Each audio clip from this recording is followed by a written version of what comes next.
సరే పోవడద్దు, పొగిడితే తట్టుకోలేదు. ప్లీజ్. అందరికీ నమస్కారం. First of all Padmashri doctor Natakiriti Rajendra Prasad గారికి కంగ్రాచులేషన్స్. ఎందుకంటే ఒక గర్వకారణం ఆయన ఇండస్ట్రీ. ఈరోజు ఈ సినిమా ఆయన సినిమానే, ఇది వెంకటేశ్వర స్వామి సినిమా. వెంకటేశ్వర స్వామి లేకపోతే ఈ సినిమా ఉండేది కాదు. ఎందుకంటే ఆయన సినిమానే, ఆయనకి ఆ క్యారెక్టర్ రావడం అనేది నిజంగా అదృష్టం. అది ఆయన ఇచ్చిన బ్లెస్సింగ్స్, వెంకటేశ్వర స్వామి ఇచ్చిన బ్లెస్సింగ్సే ఈరోజు రాజేంద్ర ప్రసాద్ గారు ఈ సినిమాలో చేయడం. ఈ సినిమాకి ఎంతో వెయిట్ వచ్చింది ఈ సినిమాకి ఆయన చేయడం అనేది. ఇక మిగతాది ఓకే, నేను లయ అందరూ ప్యాడింగ్ that is okay, no problem. But ఆయన చేయడం అనేది, ఆయన డెడికేటెడ్గా చేయడం అనేది ఈ సినిమాకు ఒక హైలైట్. అది డెఫినెట్గా మీరు థియేటర్లో చూస్తారు. ఇది ఏంటంటే పక్క మిడిల్ క్లాస్ ఫిలిం. ఆ మిడిల్ క్లాస్లో మన అందరూ తెలుసు, అందరూ మిడిల్ క్లాస్ నుంచి వచ్చిన వాళ్ళు. ఇందాక ఆలి అన్నట్టుగా అందరూ మిడిల్ క్లాస్ నుంచి వచ్చిన వాళ్ళు. ఇప్పుడు ఈరోజు ఉన్న ప్రతి ధనవంతుడు కూడా అంతకుముందు వాళ్ళ నాన్న కానీ వాళ్ళ తాతలు కానీ వాళ్ళందరూ మిడిల్ క్లాస్ నుంచి వచ్చిన వాళ్ళు అయి ఉంటారు నాకు తెలిసి.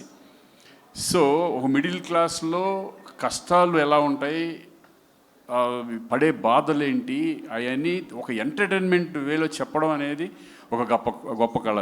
అది నాగేశ్వర రెడ్డి గొప్పతనం. ఎందుకంటే ఇది సీరియస్గా చెప్తే కనుక దాన్ని ఇక్కడ కూడా కష్టాలు ఏంటారా బాబు అనే పద్ధతిలోకి వెళ్ళిపోతాం. బట్ ఇదేంటంటే ఒక ఎంటర్టైన్మెంట్ వేలో ఒక వెంకటేశ్వర స్వామిని అంటే మనం ప్రతి ఒక్కళ్ళు లైఫ్లో కోరుకుంటాం. మన బాధలు వచ్చినప్పుడు ఎవరికి చెప్పుకుంటాం? గుడికి వెళ్తాం, నా బాధలు తీర్చమంటాం, ఏదో ఒక కోరుకుంటాం. అది జరిగితే నీకు ఇది ఇస్తాను, ఏదో ఒక లంచం వేసేలాగా మనం ఇచ్చేస్తూ ఉంటాం. సో ఆ భగవంతుడు మా కోరికలు కూడా ఉలిక్కిపడి లెగిసిపోయే కోరికలు కూడా ఉంటాయి దీంట్లో. అటువంటి ఎంటర్టైన్మెంట్ వేలో వెళ్ళే సబ్జెక్టు నిజంగా నాకు రావడం ఈ టైంలో థ్యాంక్స్ టు నాగేశ్వర రెడ్డి. ఎందుకంటే ఆ కథ రాగానే నేను గుర్తుకు రావడం, జీకే గారు అండ్ చందు గారు ప్రొడ్యూసర్స్ శ్రీకాంత్తోనే చేద్దామంటాం. నిజంగా ఈ సబ్జెక్ట్ రావడం కూడా నాకు చాలా లక్ ఈ టైంలో. ఎందుకంటే నేను ఈ టైప్ ఆఫ్ సినిమా చేస్తానో లేదని నాకు తెలియదు. అంటే అంతకుముందు చేసాను, చాలా సినిమాలు చేశాను కానీ, బట్ ఇప్పుడున్న టైంలో ఇటువంటి ఫిలిం నాకు చాలా కొత్తగా అనిపించింది. ఫస్ట్ ఒక 2 రోజులు, ఎన్ని రోజులు అయింది ఈ టైప్ ఆఫ్ సినిమా చేసి, ఈ డైలాగులు చెప్పి ఒక బాడీ లాంగ్వేజ్ కానీ ఇది కానీ అనేది చాలా ఎంజాయ్ చేశాను. ఈ సినిమా చేసినంతసేపు చాలా ఎంజాయ్ చేశాం. అది కాకుండా ఈ సినిమాలో ఉన్న ఆర్టిస్టులు ఎంతమంది, ఒకళ్ళు కాదు ఇది కాదు, ప్రతి ఒక్కళ్ళతో ఇదివరకు నేను స్క్రీన్ షేర్ చేసుకున్న సందర్భాలు ఉన్నాయి. బట్ అందరితో కలిపి మళ్ళీ ఈ సినిమాలో స్క్రీన్ షేర్ చేసుకోవడం, మళ్ళీ పాత రోజులు గుర్తు తెచ్చుకుంటూ, ఇక ఆలీ నేను ఎన్ని సినిమాలు ఎన్ని సంవత్సరాల అనుబంధం మా అందరికీ. అలాగే పృథ్వీ కానీ, రఘుబాబు, సునీల్, వీళ్ళందరూ కూడా, వెన్నెల కిషోర్, ఇటువంటి అంత ప్యాడింగ్ అనేది ఈ సినిమాకి చాలా చాలా చాలా హెల్ప్. ఈ సినిమా ప్రతి క్యారెక్టర్ కూడా.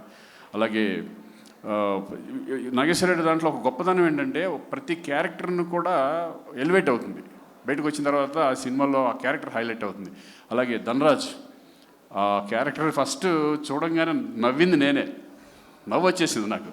ఆ డైలాగ్ చెప్పాలంటే ఆయన చూసి ఆయన పర్ఫార్మెన్స్ చూసి నాకు నవ్వు వచ్చేసేది. ఏంటో బాబు ఇది. ఎందుకంటే మనం రామారావు గారిని, కైకల్ సత్యనారాయణ గారిని, మోహన్ బాబు గారిని చూసిన తర్వాత నాకు తెలుసు, క్యారెక్టర్ తెలుసు, బట్ చూడగానే నవ్వు వచ్చేసేది నాకు. ఆ డైలాగ్లో కూడా చూడు 2 సార్లు వేసాం దెబ్బ నవ్వి. అంటే ఆ డైలాగులు కూడా అలాగ ఉన్నాయి. షుగర్ వచ్చిన ఎముడని, అది కాకుండా పక్కన దున్నపోతే అలా ఉంది అంటే దానికి కూడా షుగర్ వచ్చింది కాదన్నా, మజిల్ లాస్ అయింది. మీరు ఏడుకొండలు తిరిగి కిందకు వచ్చి పైకి వెళ్ళినప్పుడు మజిల్ లాస్ అయింది.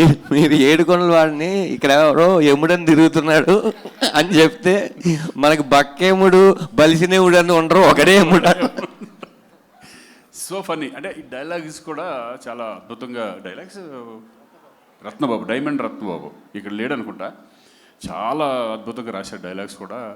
సరదాగా వెళ్ళిపోయింది ఈ సినిమా. ఎప్పుడు ఎలా చేసాము అనేది ఒక సరదాగా వెళ్ళిపోయాము. మేము వెయిటింగ్ ఈగర్లీ 17th ఈ సినిమా థియేటర్లో రిలీజ్ అవబోతుంది. అలాగే ఈ సినిమాకి అద్భుతంగా మన అంజీ, నాకు అంతకుముందు కూడా మేము కలిసి చేసాం.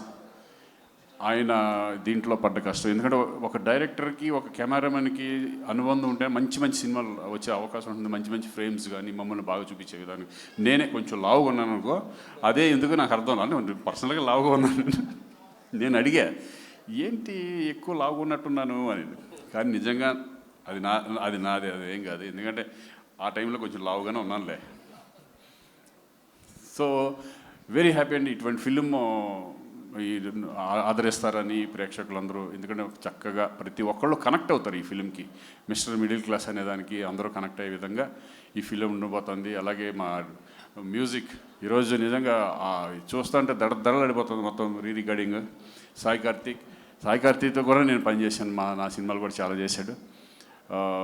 అలాగే అశోక్ కుమార్ గారు కానీ మా ఫ్రెండ్ అడి చిట్టిగడి అక్కడ ఉన్నాడా, చిట్టి, వీళ్ళందరూ కూడా బ్రహ్మాండంగా అందరితో సరదాగా వెళ్ళిపోయింది. లయ లేదు ఈరోజు. నాకు మధ్యాహ్నం ఫోన్ చేసి అంటే రాలేకపోతున్నాను శ్రీకాంత్ గారు,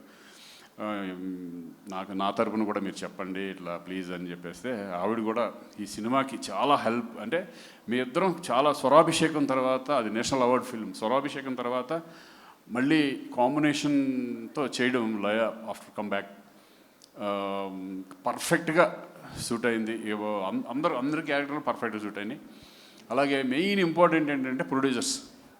ఈ సినిమా వాళ్ళు లేకపోతే 100% ఈ సినిమా జరిగేది కాదు, నాగేశ్వర రెడ్డికి వచ్చేది కాదు, నాకు వచ్చేది కాదు. 100% వాళ్ళ బ్యాకింగ్, వాళ్ళు ప్రోద్బలంతో ఈ సబ్జెక్ట్ మనం చేస్తున్నాం అనేది గట్టిగా ఉండటం. జీకే గారు, గంగుల కమలాకర్ గారు, అలాగే చందు గారు, ఆయన తిట్టుకున్నా పర్లేదు, నేను చెప్పాల్సిందే. కరీంనగర్ ఆయనే అన్న కదా మరి, అంటే ఇంకొక గంగుల కమలాకర్లు ఉన్నారా? ఓహో ఆయన వేరా, సరే ఓకే. ఎనీవే జీకే గారు థ్యాంక్ యూ వెరీ మచ్, ఎందుకంటే మీ ప్యాషన్ మాకు తెలుసు. సినిమా మీద మీకు చాలా ఏ సీన్ ఎలా ఉండదు మీరే చెప్పేసేవాళ్ళు మాకు. సో ఇంకా మీ ప్రొడక్షన్ దగ్గర నుంచి చందు గారు ఇంకా మంచి సినిమాలు రావాలని నేను మనస్ఫూర్తిగా కోరుకుంటున్నాను. నాగేశ్వర రెడ్డి డెఫినెట్గా హోప్ మనం మళ్ళీ మంచి సినిమాలు చేద్దాం. ముందు మంచి ఎంటర్టైన్మెంట్ మూవీస్ తీసుకురా. డెఫినెట్గా ఆడియన్స్ మంచి సినిమాలు ఎప్పుడు కూడా నాకు నమ్మకం ఏంటంటే ప్రేక్షకులు ఆదరిస్తారు.